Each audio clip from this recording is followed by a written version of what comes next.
இன்றைக்கு தமிழகத்தில் சட்ட ஒழுங்கு அடியோடு சீர்கெட்டு விட்டது. இன்றைக்கு சிறுமிகளுக்கு பொதுமக்களுக்கு பெண்களுக்கும் பாதுகாப்பு இல்லாத ஒரு சூழ்நிலை. இந்த அரசாங்கம் எல்லா துறைகளிலும் தோல்வியை கண்டுவிட்டது. எல்லா துறைகளிலும் ஊழல் நிறைந்து இருக்கின்றன. சுமார் 4 லட்சம் கோடி பல துறைகளில் ஊழல் நடைபெற்றுகின்றது. மேதக ஆளுநரிடத்தில் நாங்கள் அதை வழங்கியிருக்கின்றோம் அந்த அறிக்கையை.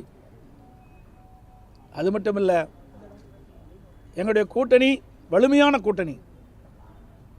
மாண்புமிகு பாரத பிரதமர் அவர்கள் இந்திய நாட்டினுடைய பொருளாதாரத்தை உயர்த்துவது மட்டுமல்ல, மேக் இன் இந்தியா அதை நடைமுறைப்படுத்தி இந்தியா எதிர்காலத்திலே ஒரு வல்லரசு நாடாக உருவாக்குவதற்கு அனைத்து முயற்சியும் எடுத்துக்கொண்டிருக்கின்றார்கள்.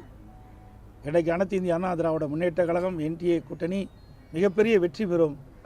மத்தியிலே பாரத பிரதமர் மோடி அவர்கள் தலைமையிலே ஆட்சி, தமிழகத்திலே அதிமுக ஆட்சி நிலவும். அப்பொழுது தமிழகம் மிகப்பெரிய ஏற்றத்தை பெறும், மிகப்பெரிய வளர்ச்சி பெறும்.